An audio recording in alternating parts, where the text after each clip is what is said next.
One day my mother told me that I was already 20 years old and it was time to find a job to have my own pocket money. To tell you the truth, I wanted it too, because I wanted to buy and do so many things for myself that I never had enough money for. However, I couldn't find a good job because I wasn't a very good student and couldn't do anything in the profession I was studying at the time. That's why I started visiting neighborhood stores and small restaurants to start working as a cashier or waitress part-time and have a rudimentary income.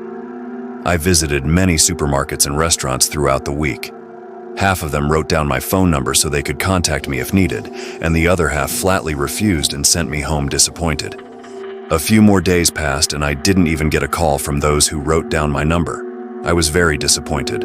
I thought that I would not be able to start working for a long time, and I would also disappoint my mother. I was good at writing stories. It was the only thing in my life that I enjoyed doing and that I had a talent for. However, I deeply believed that I could not make enough money to live on this job and that I should just leave it as a hobby. One normal day, while I was sitting in a lecture at the university, I overheard my fellow student talking about how he started editing videos on Fiverr, from which he was making a pretty good profit every month. He said he could make anywhere from $500 to $1,000 a month just doing what he liked so much.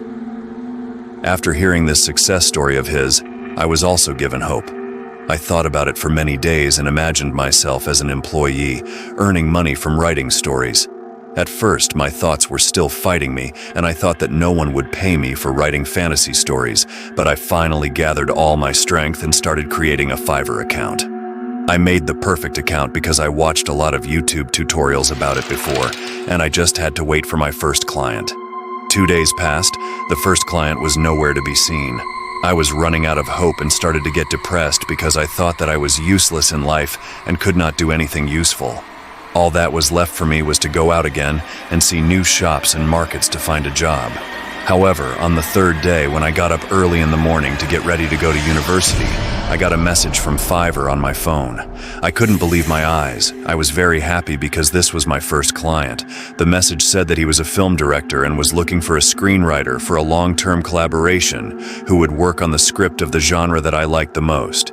He also added at the end of the text that if possible I would contact him on the email mentioned below for further details. I emailed him with great joy and enthusiasm, and he wrote back in exactly a minute and said that before we could start working together, he had to mail me a contract form that I had to sign and send back to him. I agreed, wrote my address and contact information and waited for the package to arrive.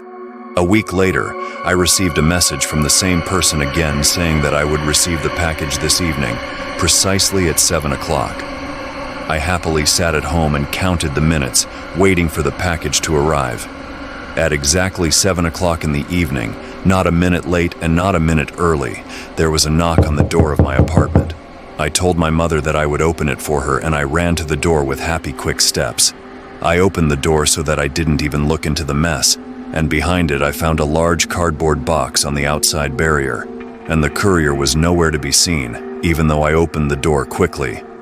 I was very surprised by the fact that the contract form needed such a large cardboard box, but I didn't think much of it and took the package home. The box was quite heavy. It obviously contained more things than documents. I started unboxing it in my bedroom and cut the tape on the box with a ruler.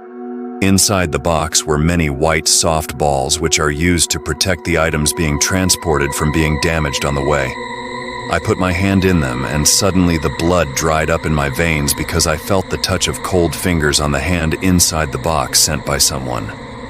I immediately took my hand out of the box. It really scared me, and among the many white soft balls, someone's cut, bloody hand appeared, which looked terrible. Out of fear, I immediately hit the box, causing it to overturn and all the contents inside spilled out. I couldn't believe my eyes. There were human organs like hand, eye, ear, and teeth lying on my floor. There was an envelope with them, just one white envelope that clearly contained a letter. I grabbed it, opened it, and took out some papers from inside.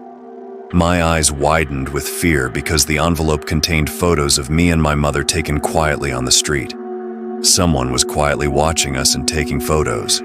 Then he put the cut human parts in a box and sent it to me. I ran to one place out of fear. I didn't know what to do. My hands were shaking and I couldn't make a sound. Suddenly I heard a message on my phone. I removed the PIN code on my mobile phone and received a message on my email that said, "If you are still ready to cooperate, eat one of the items and send me a video. This will be your contract signing." At the bottom, there was a creepy smiling emoji with horns. I didn't know how good and safe a decision it was, but I called the police and they started investigating this horrible case. They did not find the culprit, and to this day no one knows who is behind this atrocity. However, since then I am afraid to walk down the street every day, and I always have the feeling that someone is still watching me.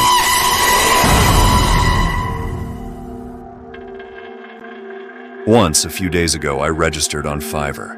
I wasn't going to work there, I just learned many times before that I could hire talented people from anywhere in the world at a pretty good price. I had a newly created YouTube channel with just over 100 subscribers that I used to vlog on. Next week I was going to go to an abandoned building in one of the villages, and it was dark there, so I needed someone to shoot a horror video that I would then use for my vlog to make the video more tense. After looking at all the options, I chose the cheapest one. I was very inexperienced with such things, so I was not at all surprised that the artist I chose had 0 ratings. However, the price was only $5, which attracted me very much. I wrote to him immediately and we agreed on certain details. I also told him what I needed this video for, and after a few minutes of texting, he promised me that he would make a truly soulful video. After that, I deposited $5 to Fiverr, which would be credited to his account after I confirmed that the order was completed. Before we stopped talking, he asked me what kind of girls I liked. I was confused. I didn't know what this question was all about, so I just sent a question mark. In more than a minute, he wrote to me again, asking me more specifically if I liked blonde girls or brunettes. This question was bizarre for me because I couldn't understand why an unknown man would be interested in my taste in girls. However, I didn't think much about it, and wrote to him that I also liked black-haired girls, although I still preferred blondes. After my reply, he sent me a strange emoji one last time. As I recall, it was a purple smiling devil emoji with horns on his head. I didn't pay much attention to everything and just continued to live for myself. He had to complete his order in 2 days, so I didn't write anything again for the next 2 days. During this time, I was working on the script of the video to be shot in a week, and I was thinking about how to make it more interesting to get more likes and subscribers. No less than 2 days later, I received a message from Fiverr. The email said that my order was ready and I could see it. I opened the application with great interest. I was very interested in the final result and entered the common chat between me and the unknown artist, where he wrote under the video that I would not forget to write a positive evaluation on his account if I liked the result. At the end of the text, he still had the same purple devil emoji. I turned on the video, turned up the volume of the phone, and started watching it with great interest. I was very disappointed for the first few seconds because the video was completely dark. Then suddenly, a scream of a woman was heard. It was suffocated. I had the feeling that the woman who was screaming had her mouth covered with a cloth. Soon I noticed the image of the same woman on the dark screen. It was a fair-haired woman who, as I assumed, had her mouth wrapped with a piece of cloth and her hands and feet were tied to a chair. She was looking at the camera and tears were coming from his black mascara eyes. Honestly, I was scared, although I thought that this woman was just an actress trying to create a tense scene in the video. In the next frame, a tall man appeared wearing a black leather jacket and a black mask on his face, which looked exactly like the ones that robbers wore. The man slowly approached the woman and raised his right hand, which was holding a long and sharp kitchen knife. She also screamed more and more. She screamed especially loudly when the masked man touched her neck with his left hand. I was about to delete the video and write to him that this video was not what I needed, because I was going to make a vlog about a house haunted by ghosts, not about kidnappers. But before I deleted the video, I didn't even realize that the masked man swung a knife and the place turned red, painted. I was very scared. The phone fell out of his hand. At first, I consoled myself with the fact that it was all staged and the blood was done with special effects, but then I realized that I only paid $5 for all this, and installing a special effects video required a lot of money. I was shocked for several days. I couldn't even make a sound. I showed this scene to some of my friends who confirmed to me that a murder took place in the video. I didn't know what to do because a person died because of me, and I paid money for it. I'm going to show this video to the police, but what's the point? The video was shot in a completely different country.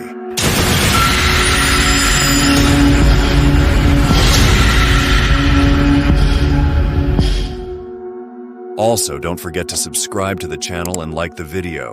This will help the channel to grow and post more horror stories. May the grace of Piranha protect you.